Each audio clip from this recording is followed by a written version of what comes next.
I think in order to set a precedent and both start and finish on time, it now being 4:30, we might start. I'm Alan Ryan and I'm the moderator, and my conception of moderation is that I will endeavour to keep quiet and leave the floor to the speakers. My credentials for this afternoon are not strong. I have taught for 49 years in 13 universities in 10 countries, including the United States, England, India, South Africa, and Australia. I have never taught in Germany, anywhere in Latin America, or anywhere in the Middle East. So I'm going to learn a great deal this afternoon, and so is everybody else. The one question on my own behalf I can answer that I've been accosted by a couple of people who wanted to know the answer. They said, why are you called a warden, and how can something be called New College if it's 632 years old? The answer to the first is they think it's a great joke because in this country prisons are run by wardens. In Britain, prisons are run by governors. You may draw your own conclusions. New College was called New College because its name isn't New College. Strictly speaking, its name is the College of the Blessed Virgin Mary of Winchester in Oxford. There just happened to be one founded 50 years earlier, so it was the New College. And of course, people shortened. That's quite enough history. We're looking at the future of universities, supposing they have one. I will introduce the speakers very, very briefly. Their distinction speaks for themselves. They are going to be punctilious about sticking to 20 minutes, not least because every paper given at this conference will be published in Social Research in the winter 2012 issue, which is exactly 1 year hence. So if you can bide your time, that's when you can read it in the pages of Social Research. It will also be online, and you can order copies outside at the end of the session. So although our speakers will have a vast amount more to say than they have time to say, you can get some of it in due course in print. Our speakers are Daniel Fallon, Emeritus Professor of Social Psychology and Social Policy, University of Maryland at College Park, author of prize-winning book on the reconstruction of German universities, and an advisor to the German government on the reconstruction of a university system that has, compared with its great pre-war days, fallen on somewhat hard times. Second speaker will be Jorge Balán, who is a senior research fellow at Columbia University, who has had a previous distinguished career both in Canada and in Argentina, researching on education in all its aspects. And our last speaker, and I am not going to make remarks about now at last we have a woman panelist, though now at last we have a woman panelist. Our last speaker is Lisa Anderson, who is the president of the American University in Cairo, as she has been for the last year. Before that, she was provost at the same university, and before that, professor of international relations and one-time chair of the Department of Political Science at Columbia University.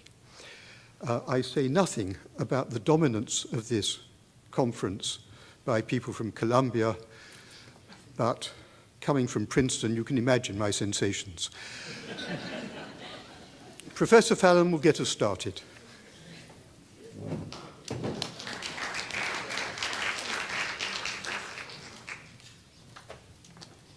I want to thank the organizers of the conference for this very stimulating set of presentations we've heard this afternoon, but especially for the very beautiful flowers that are here by the podium.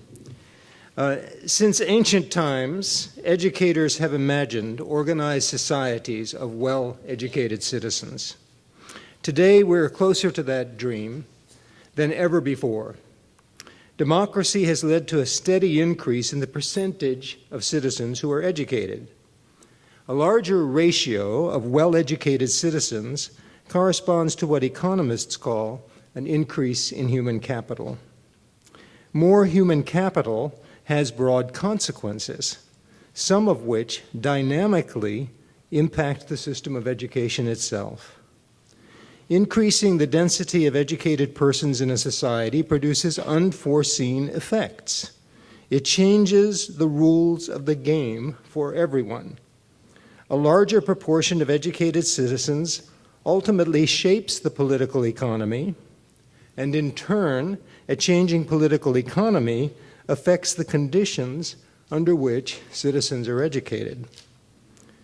My analysis of higher education has led me to conclude that there are 4 inevitable consequences of a highly educated citizenry that every advanced economy will face.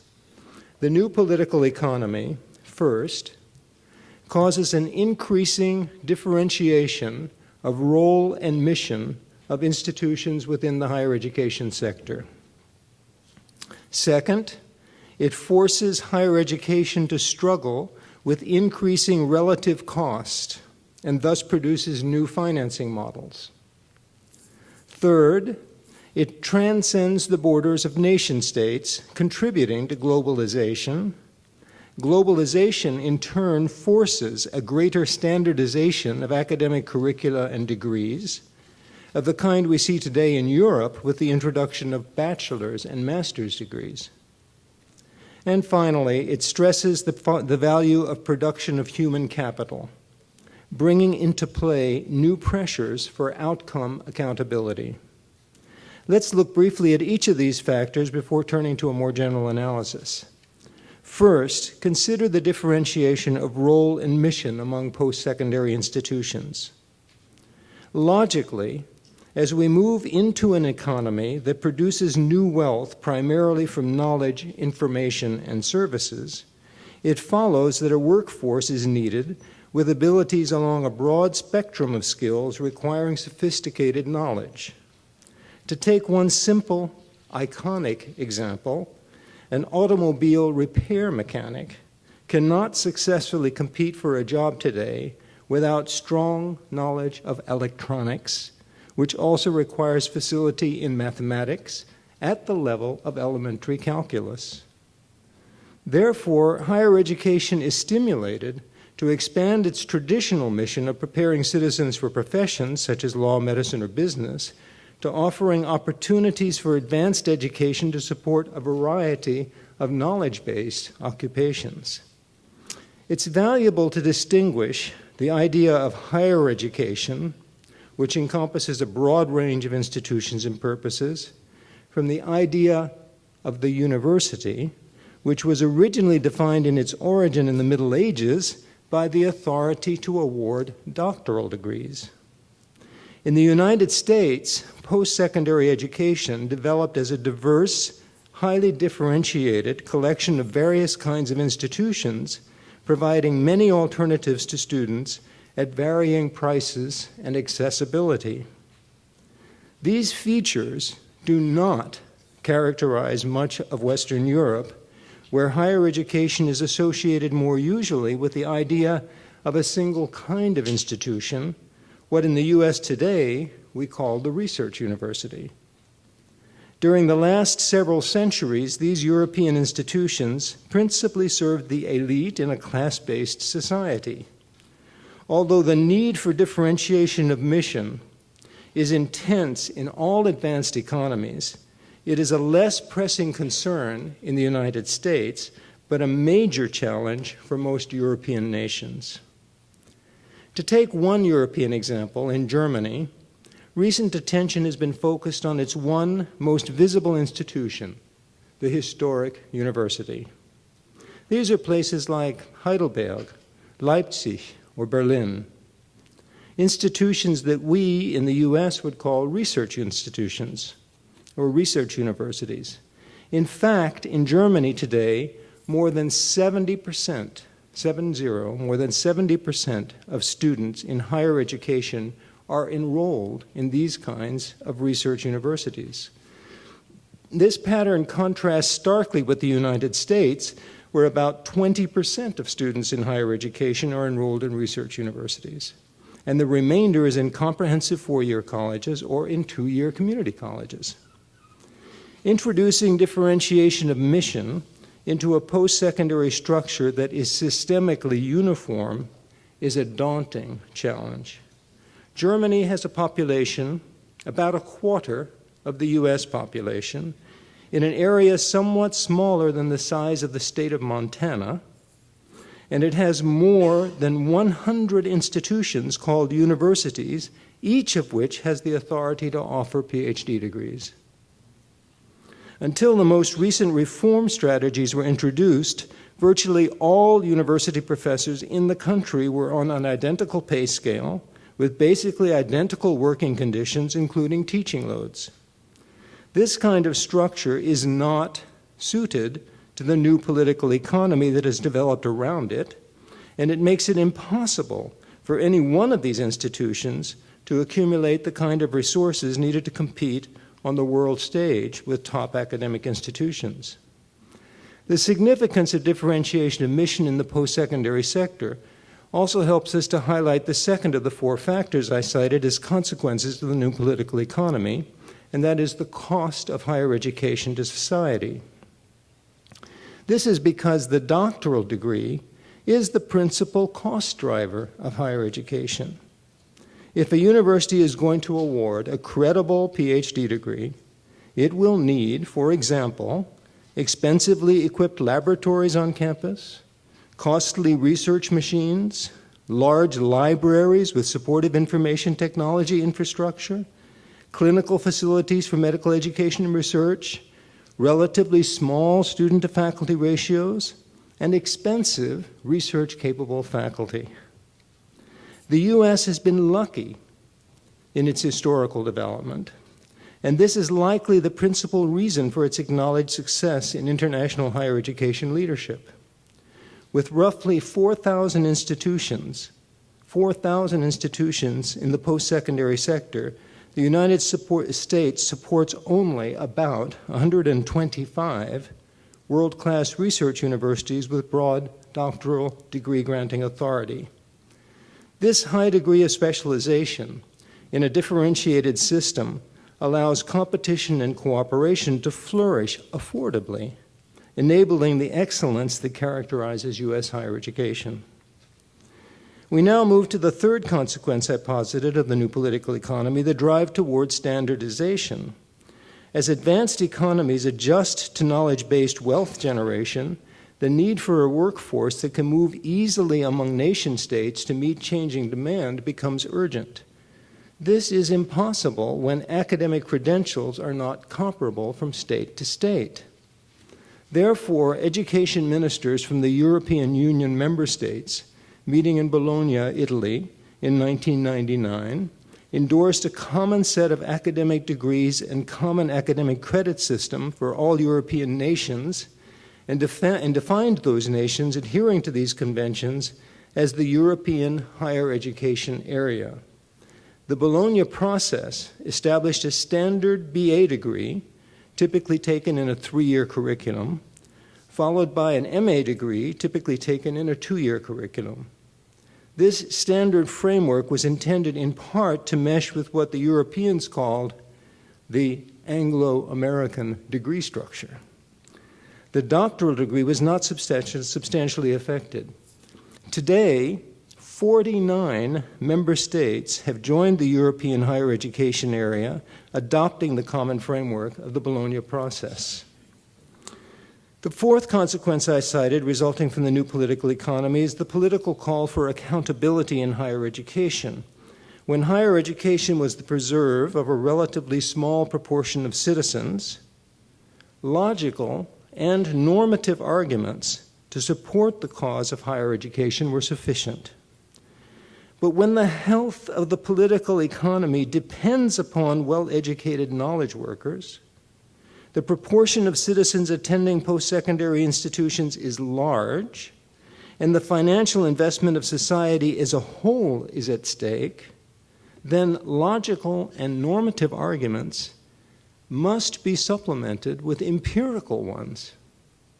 In the US, an obvious example is former Secretary of Education Margaret Spelling's Commission on Higher Education, which called on institutions of higher education to find ways of empirically verifying that their graduates actually know what the institutions claim to have taught them. In Europe, employability of BA and MA recipients and the ability of institutions to secure prestigious awards and grants are increasingly being examined as measures of performance. I now want to turn to Germany's response to the challenges it faces in its higher education sector. Since at least the 1980s, there were many indicators that the post-secondary sector was performing poorly. Perhaps the most depressing to many Germans was the significant exodus of the best German students to study in the United States or other countries where universities had strong positive reputations. Finally, in a new century, on January 27, 2004, the Federal Minister for Higher Education and Research in the Social Democratic government of Gerhard Schröder electrified the academic community with a speech in which she declared that the university system as it existed was intolerable. For the sake of the nation's future, Minister Edelgard Buhlmann declared, the government needed to invest heavily in higher education and specifically in finding a way to elevate a small number of universities to elite status, capable of competing with the best universities in the world. Minister Buhlmann proposed that the government select 6 universities to be Germany's top institutions of higher learning and to provide just those with exceptional supplemental funds. Less than 18 months later, agreement was reached among all key stakeholders to undertake a process called the Excellence Initiative, to be financed by an appropriation of $2.7 billion, shared 75% by the federal government and 25% by the states. In the compromises necessary to achieve agreement on the Excellence Initiative, the emphasis turned from an exclusive focus on identifying a few elite institutions to a more broadly based program to strengthen research and to reform doctoral education throughout the university sector. 3 competitions were run simultaneously. One was for clusters of excellence, designed to promote focused high-quality research by scholars in related fields. The second competition was for graduate schools, which was designed to modernize doctoral education. The third and most visible competition was for future-oriented concepts. Here, large grants go to institutions presenting compelling proposals for coherently reorganizing their entire university culture to make themselves competitive with the best in the world. Because of the international nature of the review process, all proposals for the Excellence Initiative were submitted in English as well as in German. A characteristically thorough German process coordinated the complex matrix of decisions. An expert committee of 14 renowned international scholars recommended awards in the competition for graduate schools and for excellence clusters. A strategy committee of 12 equally renowned international scholars recommended awards in the competition for future-oriented concepts. These 2 committees then combined to form a joint committee of 26 persons that negotiated differences in marginal cases, ensured that prerequisites were met, and arrived at a final recommendation for all categories. The review process was rigorous, included site visits, was clearly guided entirely by judgments of academic merit. In the first round, 9 universities were selected as worthy of funding through the Future-Oriented Concepts competition, and the process was deemed so successful that the government committed funding for a second round. In total, the government has now invested about $6.5 billion in this process. The returns have been substantial, especially in areas that were not explicitly targeted.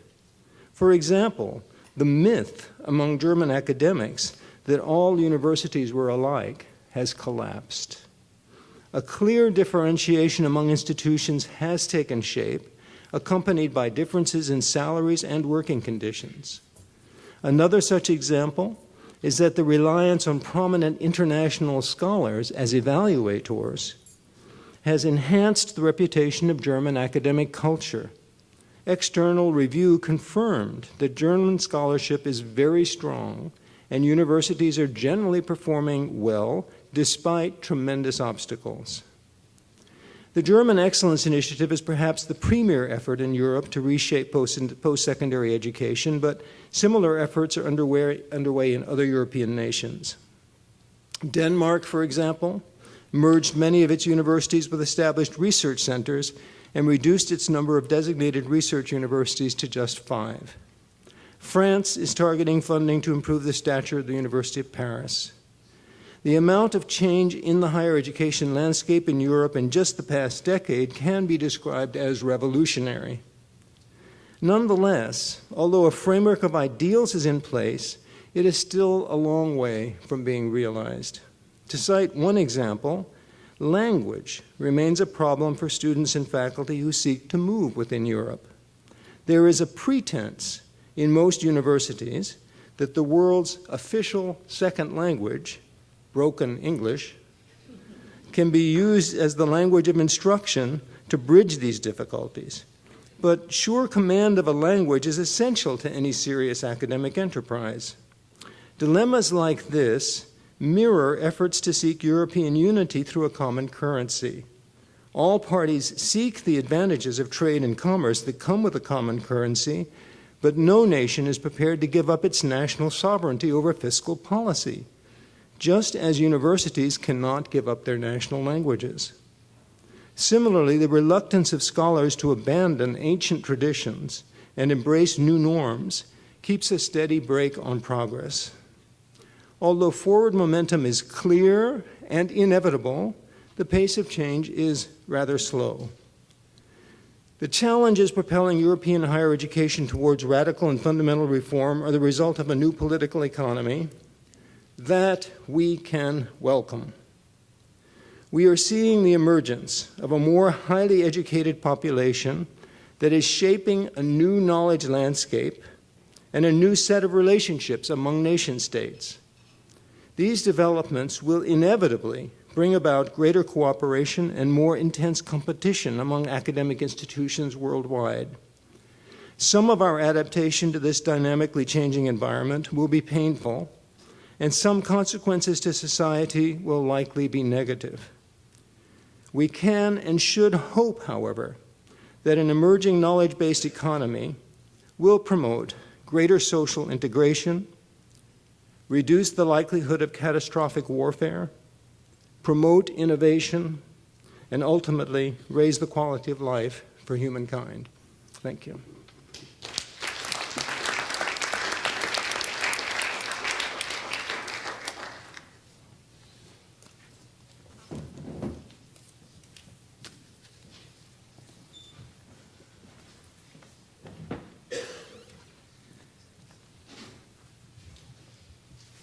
Good evening. Thank you very much. I'm very pleased to be here. Thank you, Alvin, Mac, and New School for the kind invitation. I'm delighted to be talking about Latin American higher education. Let me see how I turn this on. Maybe like this? No.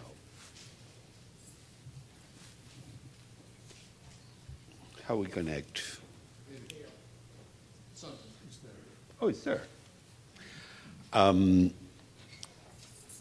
be addressing the issue of research universities in Latin America, look at their past, present, and future. This is a funny title, but I must explain myself why I chose to do this. First of all, it's a funny title because nobody recognizes research universities in any of the countries in the region. People talk about universities, and universities do research. Of course, they don't. They have a mission doing research. But they have wanted in the past, and definitely they want in the present, a number of these universities to do more than having research as a function, but to have research at their core. And I think that it is very important to focus on them, first of all, because they are becoming a reality now, even if they are not called as such. Second, because they play a very important transformative role for society and for the rest of the educational system. And last but not least, because they are a key link with the world. I think research universities, to the extent that Latin American research universities do not figure out very prominently in the rest of the world, is a missed link to that new world order.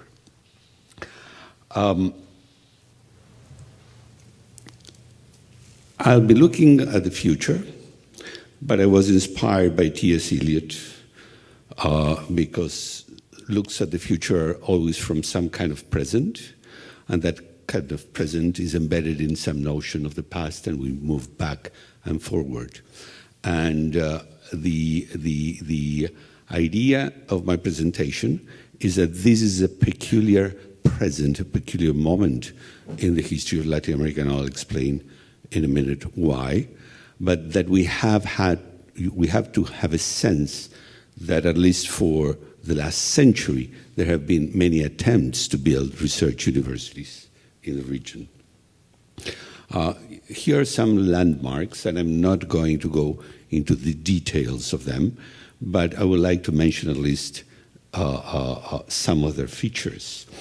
Some of them, like the University of La Plata in the 1910s, or the University of São Paulo in the 1930s, were not really new, although they had just been created, but they were mergers of previous schools. You know, the Brazilians always say that they had no university until the founding of the University of São Paulo in 1934. That is literally true in the sense of having an institution called university, but they had, in São Paulo, a very good school of law and a very good school of medicine that were at the core of that new founding. The same thing happened in La Plata. The problem was that in the 1910s and in the 1930s, these new creations were meant to be in contraposition to something else. In 1910, there were 3 universities in Argentina. One of them, an old, very Catholic-dominated university in Córdoba, where the famous reforms of 1918 took place. The other one, the dominant university of the country, the University of Buenos Aires, which was essentially a confederation of professional schools, where, of course, like in Germany, doctorates were granted, but they didn't mean a thing in terms of research. The founders of the University of La Plata wanted to have something different, and they made a concerted effort to put research at the center. And the University of La Plata is still there. It is still largely a research university, although in many ways it failed in its ambitious role for the rest of the country. The University of São Paulo in Brazil certainly was considerably more successful. Until today, it is the strongest research university in Brazil, and as we will see, the strongest in the whole region. University of Chile and Universidad Nacional Autónoma de México in Mexico were, of course, not new creations of the 50s, but suffered a very important refounding in those years with an attempt to build research into them with very different models. And last but not least, I think the first, quotation marks, modern founding from scratch of a research university took place under very different conditions in the early 70s in Brazil with the University of Campinas.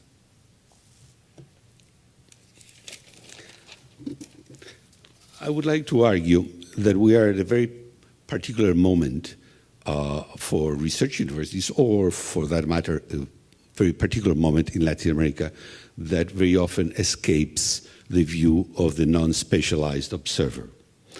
For the last 25, almost 30 years, most of these countries, if not all, have been concerned about building democracy, and they have done that with some degree of success. It is not the first wave of democratization in the region, but it is by far the longest, the widest, and perhaps the most successful and the most stable process of democratization, which started, depending on the date, sometime in the 80s in the region. Certainly, the countries where I'm going to focus on, I'm not going to cover all of Latin America, this is very present in the minds of people in countries like Brazil, Argentina, Mexico, and Chile, which are the major countries I will discuss. The sense that democratic institutions are there to remain there are very important. And they are very important for research universities for a number of reasons. Of course, the most important one is because full academic freedom now is a fact and not just a desire.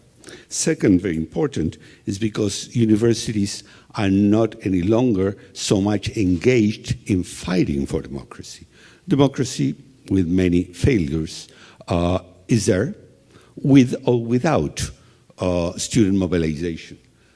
This has historically drained a lot of energy for academic purposes in the region. Nowadays, with very few exceptions, although student body varies in politicization and so on, and politics is very much part of the life of Latin American universities. Latin American universities are not concerned about this kind of struggle with governments that they used to do in the past. However, having said that, the first phase of democratization in the 80s in Brazil and Argentina, in the 90s in Chile and in Mexico, were heavily concerned about what I would call the process of redressing the privileges of the university, regaining an autonomy, regaining lost privileges, and in many ways returning to some mythical past when really the universities could govern themselves. I say mythical because that had not been the case in a consistent way in any country of the region. Now, this process of restoration built really, in some cases, a kind of new straitjacket. One of the most clear examples is the 1988 Constitution that puts within the Constitution a set of desirable outcomes or conditions for universities to function that are very difficult to accomplish. And some of them are not difficult to accomplish, but certainly restrict the kind of options that universities have. For instance, in most cases, legal frameworks or the constitutions call for free tuition. In the case of the Argentine legal framework, they also call for open enrollment. Also, all universities, if they are going to be run under the free tuition and open enrollment, are going to have certainly some difficulties in delivering the kind of education, and certainly in containing research and having to take care of all the students at no cost, mainly when government funding, which is mostly what they expect, has some limits. I think that a further cost of this process of redress was that there emerged strong political lobbies for universities to be created and sustained. The problem with these lobbies was that they generally fought for equity, mainly regional equity, and not necessarily differentiation. So all universities, new universities, had the same rights and the same functions as older universities. As we'll see very soon, that certainly affected the roads for development in the following years. It also implied that there was very little role for ministries of education, coordinating activities or articulating the system was always to be negotiated with universities and with a number of universities that were entirely free to decide how many students they would take or what courses they would offer.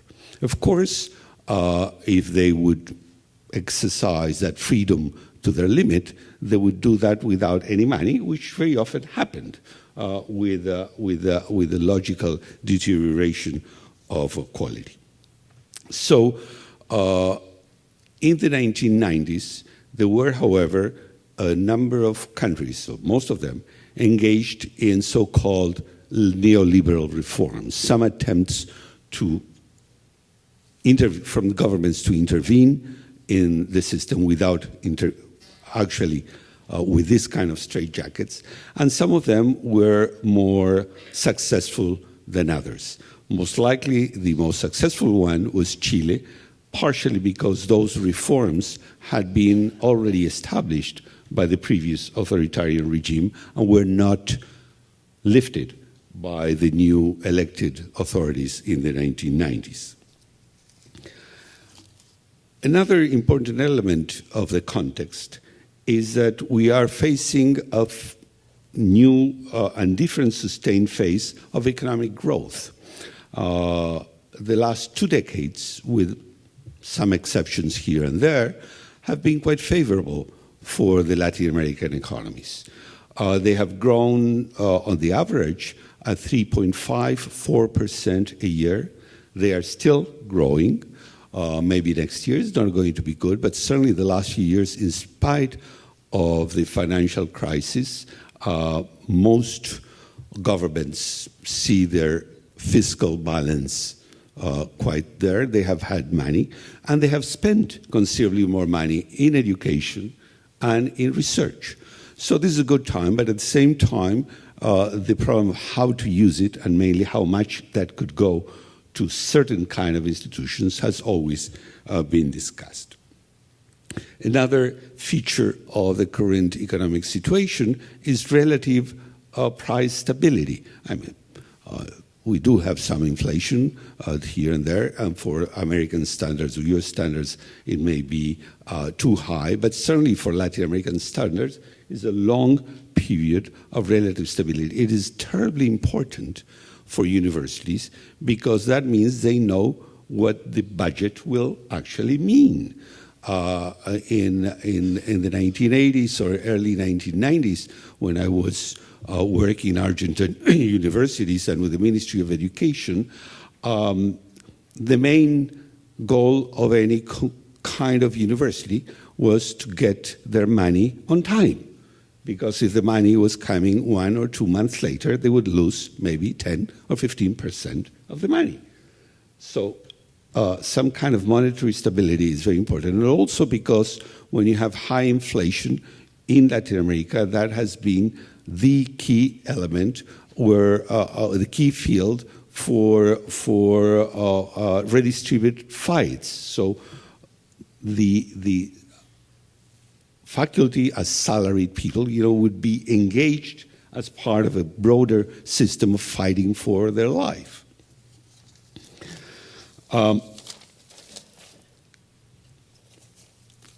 This has been also a period of rapid expansion of higher education systems, but there have been very different roads.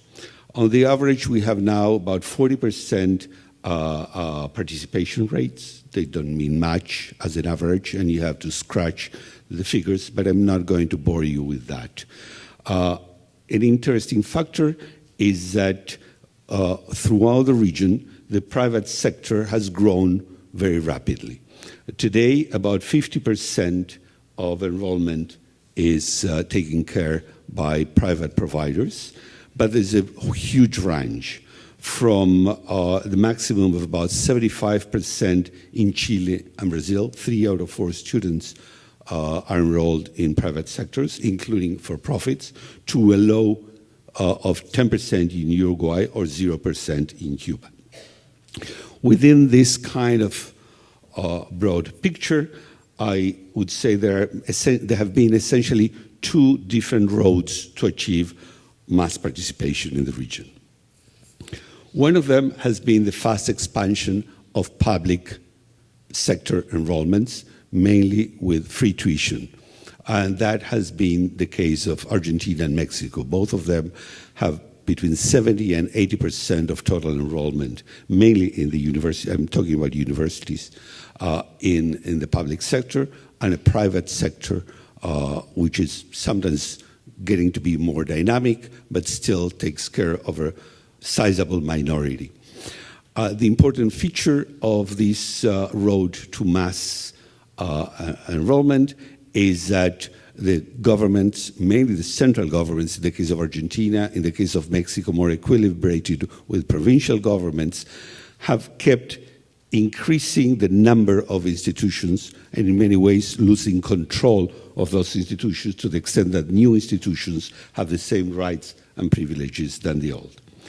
The second kind of road, followed in different ways by Chile and Brazil, have largely consisted of letting the private sector take care of enrollment expansion, keeping the public sector, or as in the case of Brazil, including some privates, the publicly supported universities small, a small number, not necessarily small in size, allowing them to be highly selective, particularly in both cases. There are a few highly selective institutions, allowing them to develop a mission for research, but with a big difference. In the case of Brazil, this is still done under a tuition-free framework, while in the case of Chile, Chile has done a more dynamic framework for funding universities with some basic funding and some vouchers, equivalent of a voucher system and competitive funding and so on, so that actually has allowed a more entrepreneurial role for universities. My main argument here is that the main driving force for differentiation in all of these cases, and in spite of different roads chosen by different countries to expand mass access, has been spending in research and development. One of the reasons for that is because they have fewer restrictions than the Ministry of Education. Generally, science and technology runs through a separate way. A number of these countries had created agencies that achieved presence and legitimacy 3 or 4 decades ago, and now they have the money to really develop not only a research policy for the country, but what entails to higher education policy for the country, namely to distribute funds in such a way that competitive funds mainly, but funds both for basic infrastructure and for fellowships and so on, such a way that really the few universities that have a research capacity can be much better funded than the others universities. Although this has happened throughout the region, it is particularly strong in Brazil. Today, research and development funding has grown very, very rapidly throughout the region, but more so in Brazil, which now represents 63% of the total for the region. By the way, Brazil spends now a bit over 1% of its GNP in research and development. That doesn't sound very high for global standards, but it's quite impressive for Latin American standards, and although it's still smaller, for instance, than in China, you have to remind yourselves that countries like Brazil and others, research and development does not include a big part of spending on defense. So that it is really, if you take out defense-related research expenditures in China, most likely it will be of Brazilian levels or even lower. Another important shift is that research that had traditionally been done by autonomous government organizations on top of what was done by universities has largely shifted to the universities. And now it is the universities that actually take the largest share of research. Another important element is that this has allowed a strong consolidation of academic research communities, both national and regional, with a prominent role for a variety of research agencies to have strong academic representations and peer review systems. In other words, I think that a key aspect of the growth of in other countries of the world, I can think of the US in the 1920s, of course, of building research universities is building an academic profession where the research ethos is at the core. It had not been the case in the past. In the previous founding, it was only in isolated institutions. Now it is really large communities, and this is, I would say, the case, certainly the 4 countries I'm talking about, Brazil, Argentina, Chile, and Mexico. These communities have a very, very strong role, particularly as they relate to the research and development network of agencies. And last but not least, research funding has been the key mechanism for differentiation, not only between institutions, but also for rank and salary differentiation within the academy, where, as you have to remind yourself that in some countries like Brazil, universities are under constitutional rule, to pay the same to all faculty, depending on status and seniority. So you cannot really compete in terms of salary. But if you have other kinds of incentives, that, of course, changes. There are thousands of universities that claim research functions and hundreds that conduct research, but only a few, I would say, maybe 25 to 50, that have significant research production. If we take as a cutting point the number of ISI or equivalent research publications, say 3,000 or more, Brazil has 17 such research universities, twice as many as the rest of the region altogether. All of them in the region are public, with one partial exception, the Catholic University of Chile.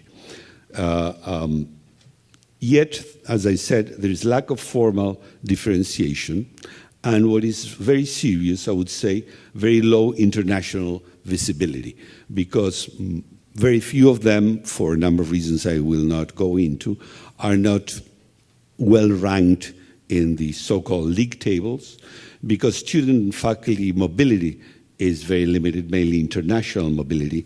With the exception of Chile, very few of these institutions hire internationally. They do not get flows of international students except limited and within the region. Because of language barriers, because the part of the research publication is done in either Spanish or Portuguese, and doing so in English is limiting, because most or all of the teaching, including at the graduate level, is done not in broken English, but in broken Spanish and Portuguese. And in some cases, like in Brazil, they have to be in Portuguese, including PhD dissertations have to be written in Portuguese. So there are, to some extent, inner-looking systems. The quantity and quality of research also is very, quantities have increased tremendously, but if you look at citation indices, publication in top journals, and so on, they are not doing that well. But also that, as I will argue, is related to language and to orientation. There are no mechanisms for formal recognition nationally or regionally. There is no specialized membership. Research universities all over the world now make up leagues, the Tavistock Group or the Russell Square Group or the AAU or so on. There's nothing of that nature in Latin America. There are no regional associations or networks specifically addressing their character, although there are lots of other kinds of networks. There are, and this is important, networks around graduate program evaluation accreditation, and there are regional research networks. So I would say this is something that in the future might play a strong role.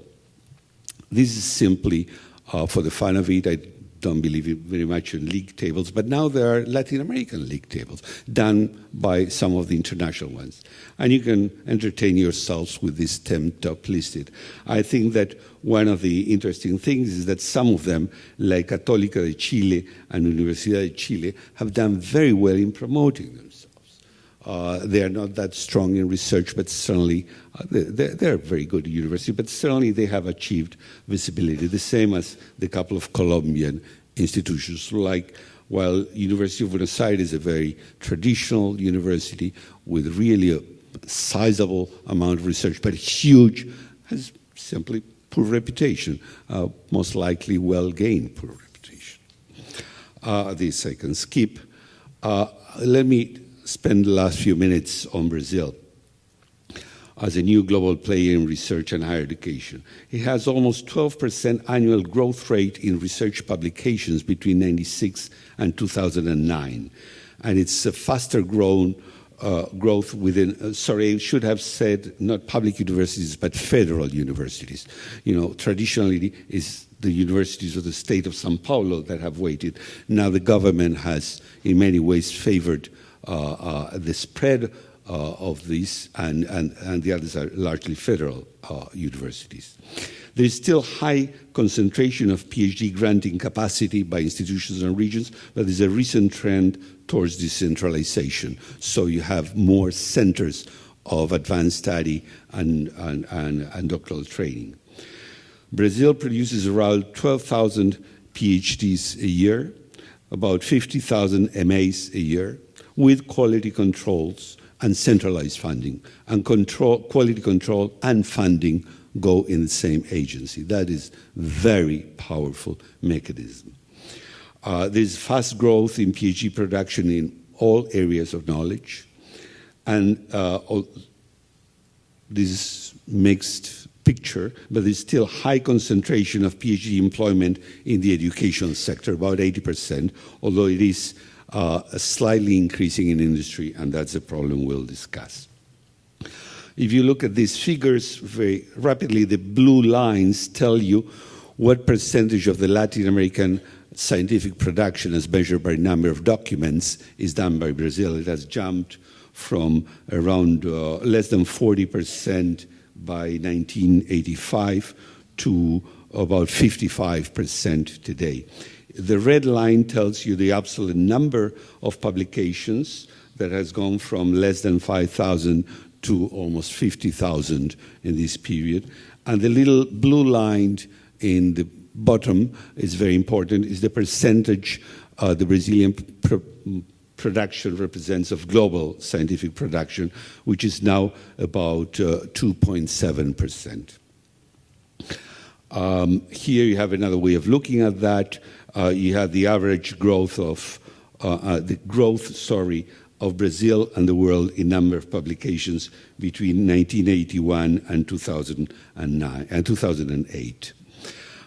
This is a very interesting figure. This is how many PhDs Brazil is producing as compared to the US. The percentage has jumped in by the 1980s. Brazil was producing about 3%, if 100% is the US. US has grown, but has grown slowly. Today, Brazil produces, the total number of PhDs is about 23% of the US. That includes, interestingly enough, a big jump in science and engineering. This is important because unlike China and other countries, the problem has always been production of science and engineering, and Brazil is catching up. To finish, a few policy issues vis-à-vis research universities, and I don't mean just in Brazil, but throughout the region. I think the major issue is dealing with redistributive pressures. Regional and other equity issues tend to dominate the debate. Part of that is because, as we know, inequality in the region is very high. It has increased in the first couple of decades of democratization. It is now, the last few years, Gini coefficients have declined, but still there is a strong redistributive pressure, and this is combined. You have to favor poor regions, you have to favor ethnic or racial minorities, you have to favor low-income students. In terms of a differentiation policy, this kind of equity agenda, which is very important, makes some kind of dilemma or conflict.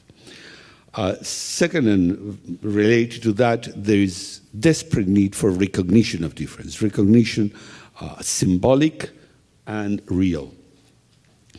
Third, equally important, a governance reform within the universities. I failed to mention, but universities presidents are elected in different ways. They are never appointed, and they have to, as elected presidents, very often they are weak, and they have weak centers, and research within the university can go its own way without much kind of centralized vision of where to go. There's definitely need for stronger engagement, mainly with external stakeholders. Most democratic government of universities in Latin America is corporate government, namely government with internal representation. There are very, very few exceptions here and there where public universities will include stakeholders, industry, community, labor unions, what have you, in their governance system. Therefore, they are very much inner-looking and dominated by corporate interests as opposed to government out there. There's a need to engage more clearly with research priorities and opportunities, mainly in the new so-called natural economy knowledge system. The economic boom is around commodities, but this is a very different phase of commodity-driven growth than in the past. These are commodities, first of all, it's a variety of commodities. Second, they're very often knowledge intensive in their production, and they demand a kind of sophisticated technology and very often research. Think about, choose your area. My favorite area for personal tastes is wine production. There's a need to strengthen an open policy debate on how to deal with local and global pressures. I think that these are counter pressures. They very often relate to what kind of research, what kind of language you use for publication, but also it implies that you need some kind of a change in evaluation processes, mainly of research programs that would take care of the variety of research productions addressing different kinds of publics that takes place. If you are only going to be guided by so-called universal global standards, you're going to do a disservice. But these are very serious dilemmas the emerging community of research universities have to cope with. Last but not least, there is a problem of recognizing issues of entrepreneurship, as I said, within university governance and the role of research units within the university. I have not dealt with broader issues of higher education. I know that you are very eager to listen to and discuss issues of access and equity and the rest of the system. I have not engaged with issues which are common of, a system that is widely dominated by universities without community colleges. We are very much behind, but very much in the same situation as in South Africa and in other places. But I am a strong believer that differentiation starting from the top will help in introducing a kernel of rationality in restructuring the system. Thank you very much.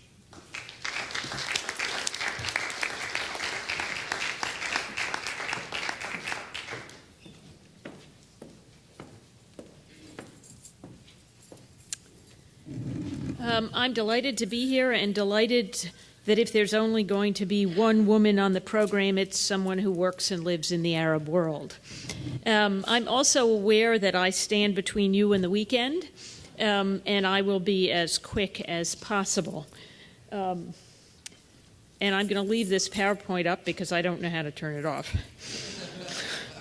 In some respects, the future of higher education in the Arab world could not be brighter, if only because the present is so dim. Decades of authoritarian rule with its debilitating limitations on academic freedom, underinvestment in public institutions, and populist open enrollment policies have all contributed to weakening the quality of the research universities in the region. The more recent appearance of investment in vanity projects, including branch campuses of U.S. universities, on the part of both government and private investors, is further complicating the economics of higher education in the region, creating perverse patterns in faculty salaries and student tuitions without producing substantial research or education of any quality. That said, the appearance of even moderately more open, accountable, and transparent regimes may provide significant opportunities for innovation in the Arab world.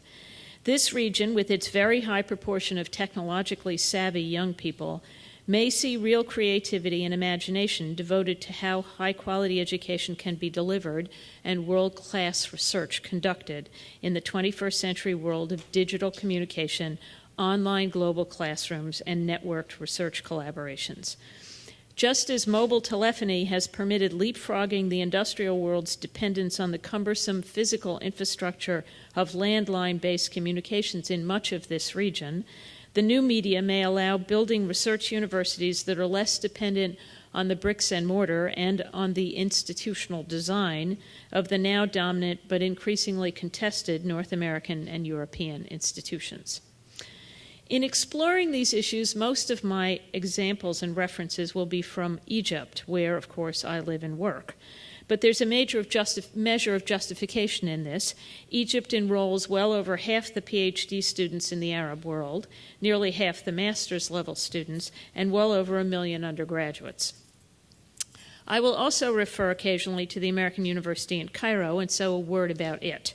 It's the third oldest university in Egypt after Al-Azhar, which was founded in the 10th century, and Cairo University, which was founded in 1909.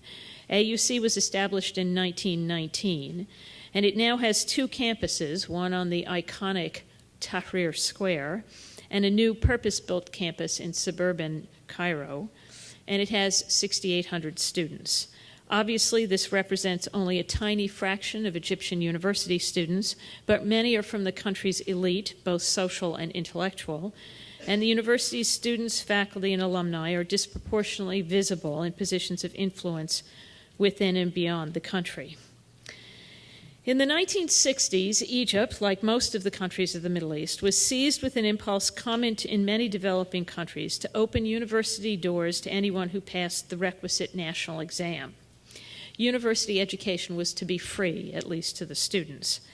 Moreover, anyone who obtained a university degree was guaranteed a government job. Obviously, over the course of the succeeding decades, those promises became unsustainable. Today, Egypt spends about $1,200 per university student per year. Its public sector is bloated with 6 million poorly paid and inadequately trained university graduates, virtually all of whom are moonlighting to make enough money to sustain themselves and their households. The university faculty are among the poorly paid civil servants. The base salary of AUC's custodians is higher than that of many professors at Cairo University. And so they charge students for private tutoring and for the reading materials they prepare and assign, thereby ensuring that a university education is not actually free. In other words, the incentives are all misaligned. The universities and their faculty and students are trapped in a vicious cycle of inexpensive, low quality, and not very enlightening education. But while there has been much hand-wringing about the problems, very little has been done, in part because of the magnitude of the challenges. And there has been very little encouragement of the sort of debate that might have produced solutions. The universities in Egypt and throughout the region were not only slowly allowed to deteriorate, in many respects they were deliberately debilitated decades ago. In Egypt, what had been a lively and quite politicized student movement in the 1970s was crushed in a crackdown late in that decade, and for the last 3 decades, political expression, even about mundane campus issues, was very tightly controlled. It's no surprise that several of the putative presidential candidates in Egypt today were presidents of the Egyptian Student Union in the 1970s. They are among the few members of the political elite with actual experience of freewheeling political debate and contested elections. Nor is the tumult that has rocked national universities since the 25th of January revolution, as faculty and students have mounted demonstrations and strikes demanding the resignation of the deans and university presidents, all of whom had been appointed by the President of the Republic, Hosni Mubarak, is a surprise. Their demand that these offices be filled by elections speaks volumes about the high, indeed perhaps unduly high, regard in which democratic institutions are held in Egypt today. Thus, for these sorts of political and economic reasons, universities have not been places of invention or innovation in the Arab world, and this shows in the numbers. Between 2000 and 2010, scientists in Egypt published fewer than 35,000 research papers, while Turkish scientists published almost 150,000, and South Koreans nearly 300,000 during the same period. The national student-faculty ratio in Egypt is about 40-1. In the humanities and social sciences, it's 97-1. By comparison, among the institutions that provide data to U.S. News and World Report in the United States, the average student-faculty ratio was about 15-1. All of this has had a predictable effect. As the well-known Cairo University professor of medicine and university activist Mohammed Abulgar observed several years ago, and I quote, "Egyptian university graduates are capable only of waiting for orders and executing them. No thinking, no arguing, no questioning, no objection, and not even dialoguing. A personality that does not and cannot create or think. This graduate is usually stuck with this type of passive personality for the rest of his or her life." In an effort to address these problems without confronting them head-on, a number of countries, including Egypt, have permitted and in some cases actively sought the establishment of private universities. In Egypt, for example, in the last 15 years, more than a dozen new universities have appeared on the scene. Most of these are for-profit establishments aimed at capturing a share of the vast market for professional education, particularly in medicine, pharmacy, dentistry, business, and engineering, that is marginally better than the public universities can provide and costs less than going abroad to study. Obviously, these institutions have little or no aspiration to be research universities, nor are they committed to, indeed even conversant with, the liberal arts.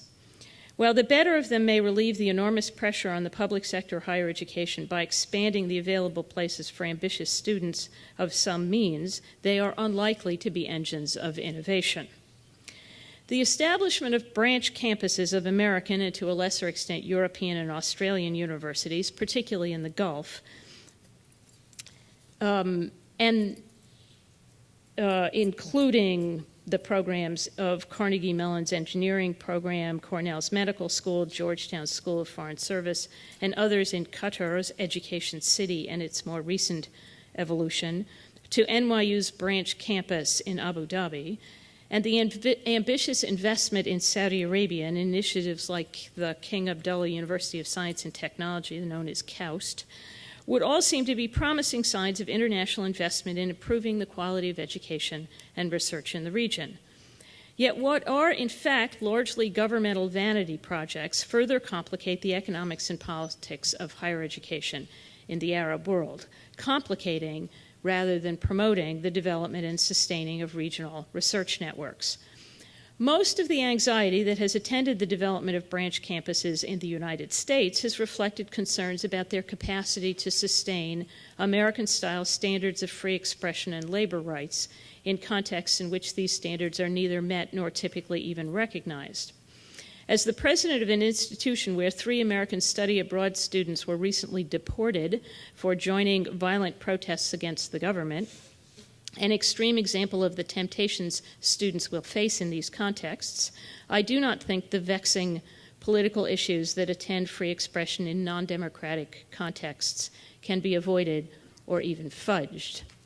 That said, the focus on rights issues, important as they are, has obscured several other problems with the business model of the branch campuses, and to a lesser extent, the turnkey universities like KAUST.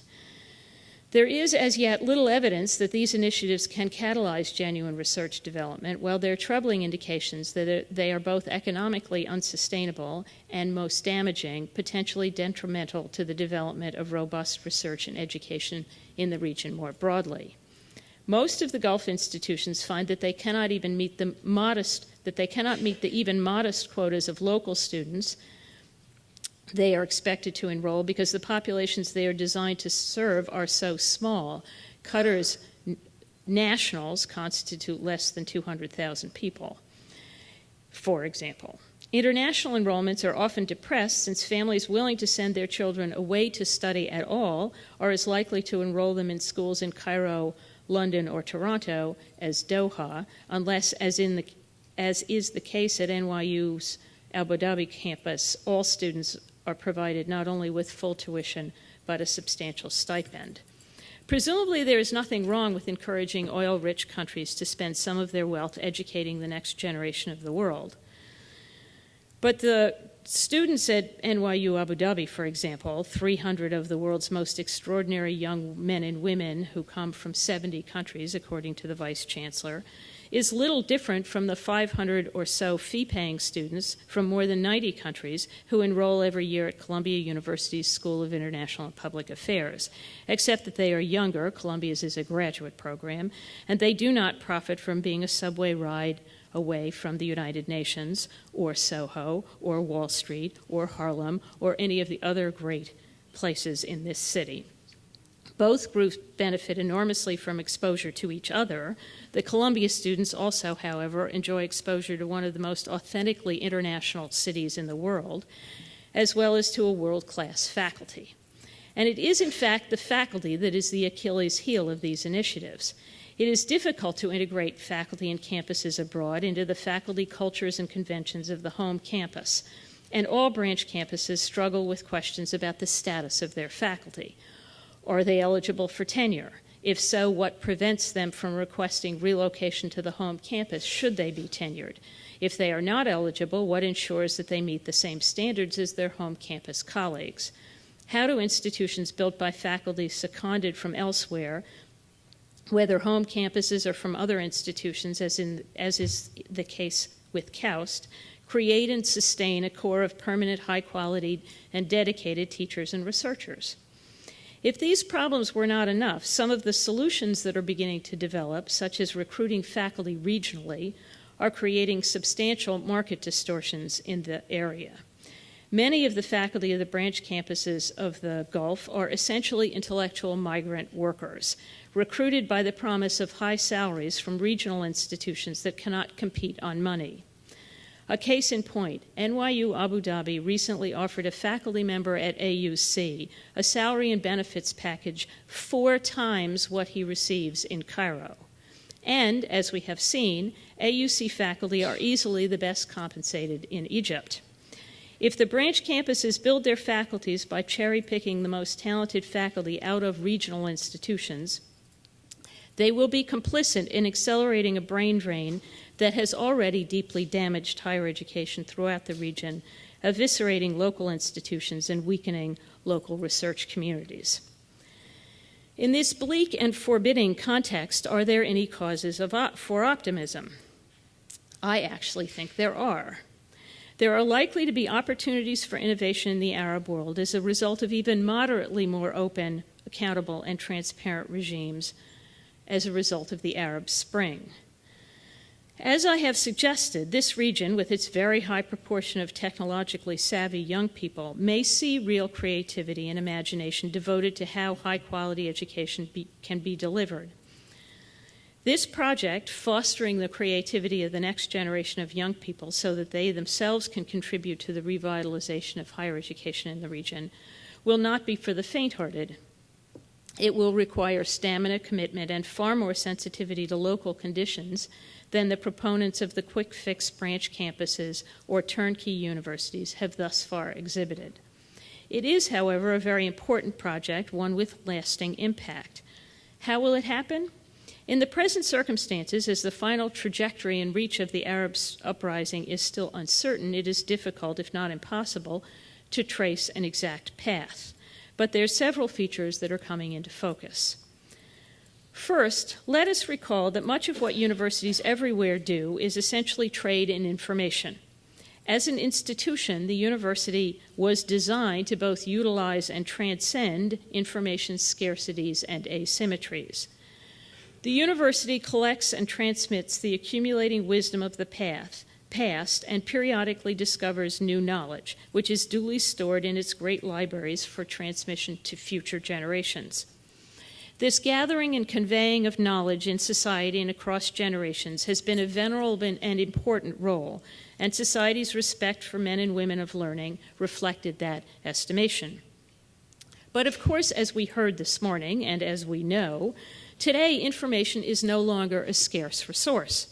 Indeed, pretty much anyone with a mobile phone can find out the price of the day's harvest, where the Friday protest will gather, what the president of AUC is doing right now, and how the traffic on the way home will be.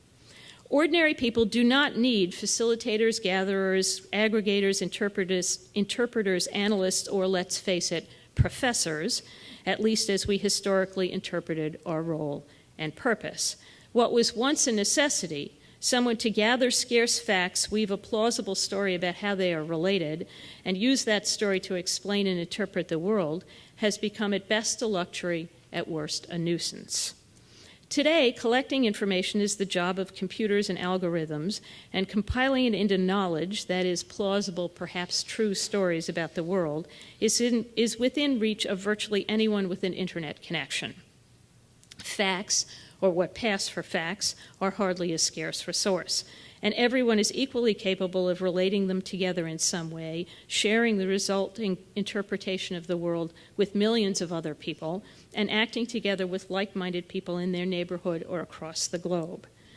Just read any of the timely, sophisticated, and informative blogs about current events written by Egyptians who are otherwise housewives, human resources managers, or sometimes students, but not credentialed experts or authorities. This change in how information is gathered and disseminated is something that became clear relatively early in Egypt.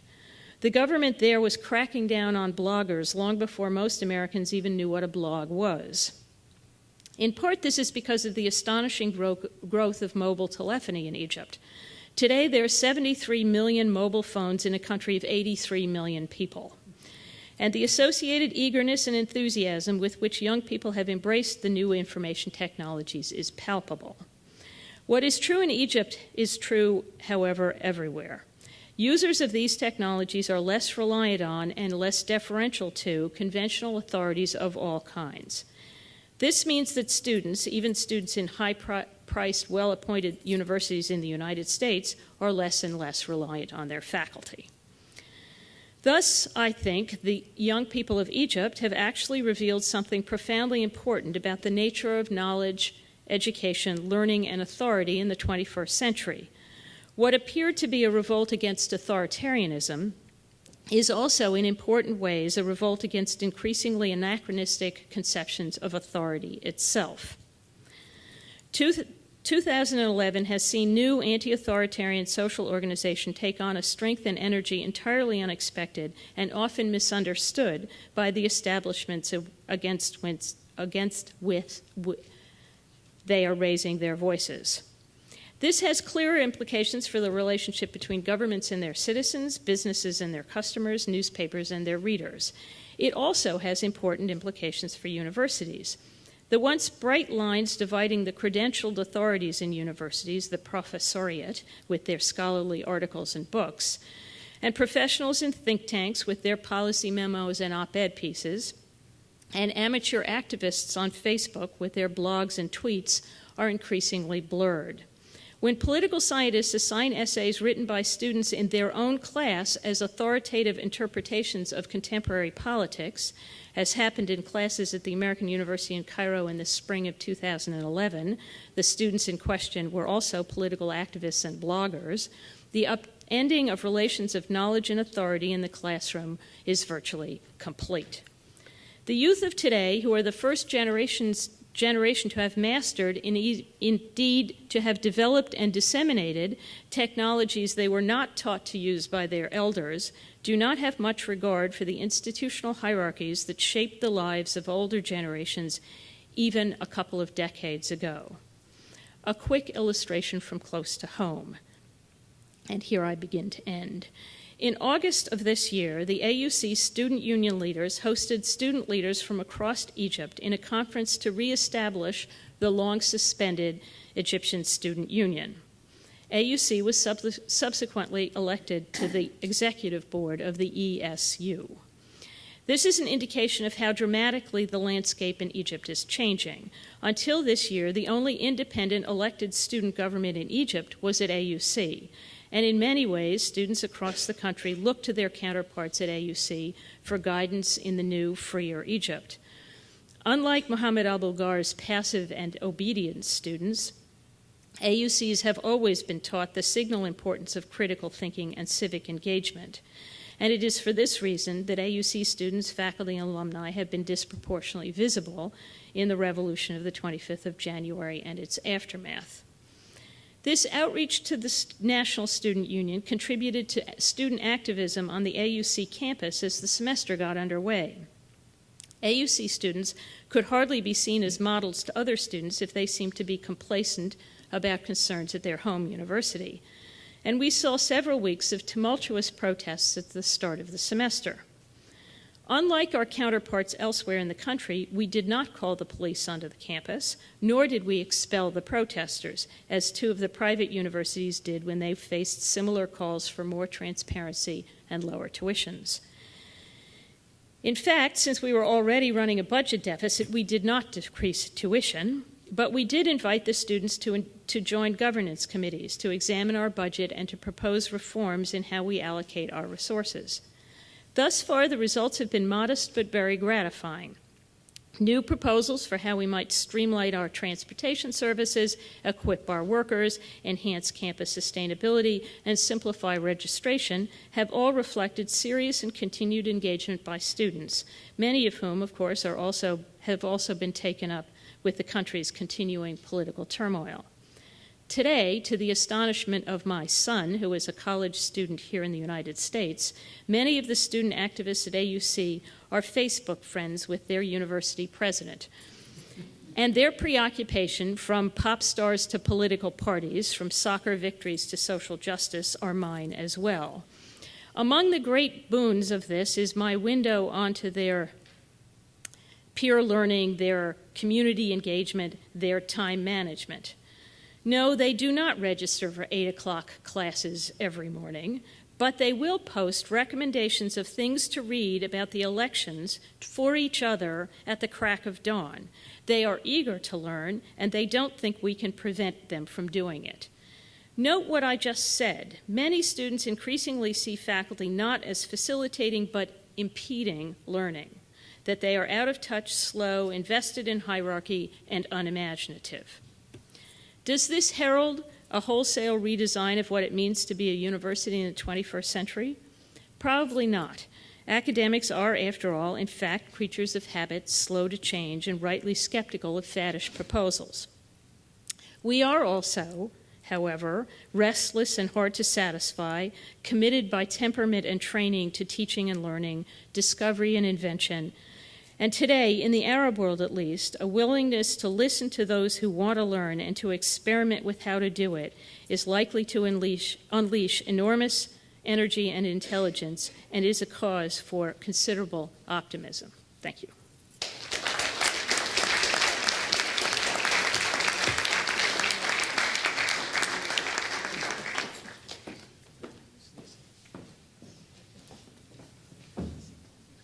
That was the most exhilarating last 5 minutes, I think, since I read Ivan Illich a very long time ago. We have, I regret to say, a bare 5 minutes. It would give 2 people the chance to ask questions if 2 people were willing to dash to the mic ahead of their friends. I thought you might. On you go. I could ask 2 questions now. Professor Fallon, I was really struck by your model of the developmental arc of increased higher education, which culminated in the rise of transnational standardization. So my question is directed at you, but also at your fellow panelists, wondering, are we going to see a greater scale in standardization at the transnational level? For example, in Latin America, will we see the rise of the standards that can cross the borders throughout South America? Or do you think this will actually cross oceans? Can you imagine, for example, standards that include India as well as South Korea, as well as strange a place as California? I can tell you that it won't happen by next Monday, but I think it is inevitable. I think that the standardization will not be necessarily driven by the institutions themselves, but will be driven by political factors that reflect, in fact, the economies of the nation states, and that those are going to require a standardization that will allow us to be able to say over time that certain degrees are comparable in their nature and scope. This is a difficult question. Because they are not now comparable. They may have similar names, but they're not at all comparable. But I think that inevitably they will over a period of time. What that time frame is, I can't tell you exactly, but I think it's less than 100 years. Unless Arian Mack wants to wrap up, I will say only 2 things. The first is I'm deeply grateful to the panelists who have produced an extremely interesting and informative last hour and a half. And I'm particularly grateful to